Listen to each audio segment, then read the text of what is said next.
Hello everyone, কেমন আছো তোমরা সবাই? আমার পেজে নতুন একটা ভিডিওতে তোমাদের অনেক স্বাগত জানাই।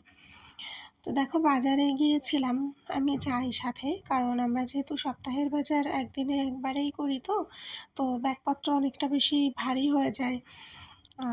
সে কারণে ওর ওইভাবে আর কি একা একা ব্যাগ নিয়ে ধরে বাজার করতে অসুবিধা হয়, এটা কখনো বলেনি, কিন্তু আমি গেলে কি হয়, একটু আমি আমার মতো করে আর কি দেখে সেইভাবে পছন্দ করে নিয়ে আসতে পারি। আর তাছাড়া ঠাকুরের জন্য ফলও তো সেইভাবে মানে একবারে নিয়ে আসা হয়।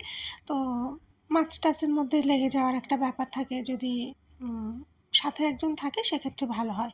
ওই যে আমি আমার মতো করে আর কি আলাদাভাবে ব্যাগে নিয়ে ধরে বসে থাকি, মানে পেছনে।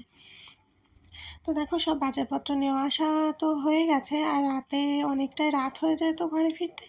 ওই জন্য আর কি কালকে রাতে আর কোনো ভিডিও করিনি, ডাইরেক্ট সকালে তোমাদেরকে এখন সব কিছু গুছিয়ে রাখছি।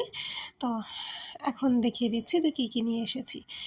আর তোমরা অনেকেই জানবে যে আমি ফ্রিজে সেভাবে আমি ডিপ ক্লিন করি না বলতে আমার করার প্রয়োজন হয় না। তার কারণ আমি সপ্তাহে যখনই আর কি বাজার গুছিয়ে রাখি সবজিপত্র, তখনই আমি প্রত্যেকটা পার্ট আর কি বেশ মুছে পরিষ্কার করে একদম এক ফোঁটা এক টুকরো আর কি ময়লা নোংরা কোথাও রাখি না। সেইভাবে আর কি সুন্দর করে গুছিয়ে তারপরে রাখি। তো আমার মনে হয় মানে একবারে একদিনে বেশি ঝামেলা, বেশি কাজ এগুলো করার থেকে সেটা আমার মনে হয় তোমরা এইভাবে যদি সপ্তাহে বা আর হয়তোবা আরও কয়েকদিন বাদে এভাবে কাজটা করো, তাহলে বোধহয় আর অতটা সময় একদিনে একবারে মানে অপচয় হয় না। কারণ সবাই তো মানে সময় নিয়ে ব্যস্ত থাকো অবশ্যই, এটা স্বাভাবিক। কারণ ফালতু বসে থেকে সময় নষ্ট তো কেউ করে না। তো দেখো, আমি কিন্তু সেটাই করলাম, সব পার্টে পার্টে বেশ সুন্দর করে আগে মুছে নিলাম, মুছে গুছিয়ে তারপর এখন আর কি সবজি ঢুকিয়ে রাখছি। তো বাজার থেকে নিয়ে আসা হয়েছে বেগুন, পটল নিয়ে এসেছি, এই যে উচ্ছে নিয়ে আসা হয়েছে। তারপরে আর এমনি বাকি ওই যে কাঁচকলা, কারণ এই কাঁচকলাগুলো পাওয়া খুব মুশকিল হয়। এমনি যে পাকা কলা হয় না, সিঙ্গাপুরি কলা, তো সিঙ্গাপুরি কলার যে মানে কাঁচা অবস্থার যে রূপটা, ওটা ভীষণ পরিমাণ পাওয়া যায়। কিন্তু সত্যি বলতে বলো তো, ওটা হয়তো মানে দেখতে কাঁচকলা, ওটা কি প্রকৃতপক্ষে কাঁচকলা নাকি সবজি হিসাবে ভালো? কখনো আমিও অতটা বুঝতে পারিনি বলে নিয়ে আসা হয়েছে, কিন্তু একদম ভালো লাগে না ওগুলো খেতে। তো প্রকৃত যে কাঁচকলা সেটা খুব কম পাওয়া যায়, আর অনেক দাম বেশি। তো পেয়েছিলাম বলে আর কি ১ কেজি নিয়ে বেশি করে নিয়ে এসেছি, আমাদের অনেকবার আর কি তরকারি হয়ে যাবে।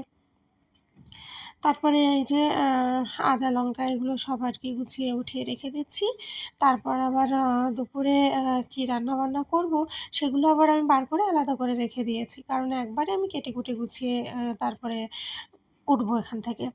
নাহলে এরপরেই তো আবার স্নান করে পুজো করে তারপরে আবার রান্না করতে চলে আসবো। আমি এমনই করি জানো তো, এতে করে আমার একটু মানে কি হয় যে ওই সব কিছু কমপ্লিট করে এসে যখনই রান্নাঘরে আসি দুপুরের খাবার বানাতে, সেই সময় গিয়ে দেখা যায় যে সময় এতই কম থাকে।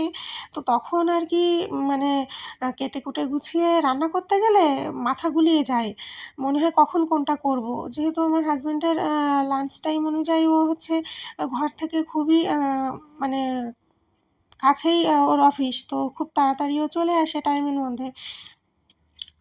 সেই কারণে আর কি খুব টাইম দেখে আর কি টাইমের মধ্যে খাবারটা আমাকে কমপ্লিট করতে হয়।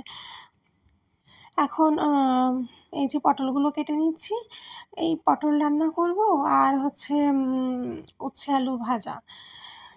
উচ্ছেটা আমার বড়মশাই প্রচণ্ড পছন্দ করে, যদিও ওর খুব অ্যালার্জি না, প্রচণ্ড অ্যালার্জি। তো সেই কারণে ওকে মানে ডাক্তারে খেতেও বলে, মানে প্রয়োজন উচ্ছে খাওয়ার আর কি। তো সেই কারণে নিয়ে আসা হয়। ও তো আমি ভাজাটা একটু খাই মোটামুটি, কিন্তু বাকি আমার উচ্ছে দিয়ে ঝোল বা মাছের তরকারি এরকম বানালে আমার ততটা ভালো লাগে না। মানে সবাই তো আর তেতো অতটা পছন্দ করে না, এই কারণেই হয়তোবা। আর এখন সব কিছু কেটে ধুয়ে আমি আর কি স্নান করতে যাব, এর ফলে জলটাও ঝরে থাকবে, আমি স্নান পুজো করে এসে যখনই রান্না বসাবো তখন আর কোনো অসুবিধা হয় না। कौन है? दुर्गा मेरी बड़ी हो गई। अरे नहीं, तुम इतना बड़ी हो गई हो। क्या पुच्चो पुच्चो मैं उधर पूछ रहे थे कैसे हो प्रियंका। মাঝখান থেকে অনেকটা সময় তোমাদের সাথে আর কোনো ভিডিও করিনি। বিকালে দেখলে যে ওরা এসেছে, আমি আবার নিচে নিয়ে আসতে গিয়েছিলাম, চিনতে পারছিল না। ওরা হচ্ছে আমি গুজরাটে আসার পর প্রথম আমার হাজব্যান্ডের অফিস কোয়ার্টারে ছিলাম, তো ওখানেরই আশপাশের লোকজন। তো ওখানে আমি প্রায় ১-১.৫ বছর ছিলাম। তো তাদের সাথে খুব ভালো একটা সম্পর্ক রয়েছে। তো এর আগেও এসেছে কয়েকবার, তো অনেকদিন পরে এসেছে। আর আমি দেখো দুর্গাকে আর কি এত দুর্গা দুর্গা করতাম, আর এখানে আমার সামনে ঘরে একটা বাচ্চা মেয়ে রয়েছে পুচু, তো এখন সে পুচু পুচু বলতে বলতে দুর্গাকেও পুচু বলতে গিয়ে আর কি তুতলে যাচ্ছি, এরকম হয়েছে আর কি।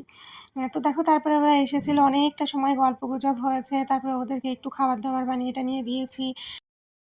যদু বর্ণাম রাখে যদু কুলপতি ও শিবকুমারনাম রাখে সৃষ্টি স্থিতি অশোক করা ছিল না কাল নিবারণ সত্যপতি নাম রাখে অজ্ঞান নাশন।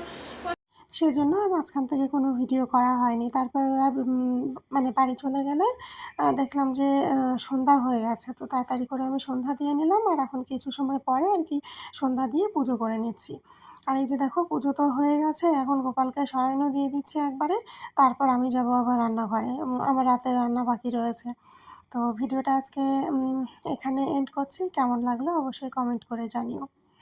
ভালো লাগলে একটা লাইক করে দিও, আর আমার পেজটাও ফলো করে রেখো নেক্সট সুন্দর সুন্দর এরকমই ভিডিওগুলো সবার আগে পাওয়ার জন্য।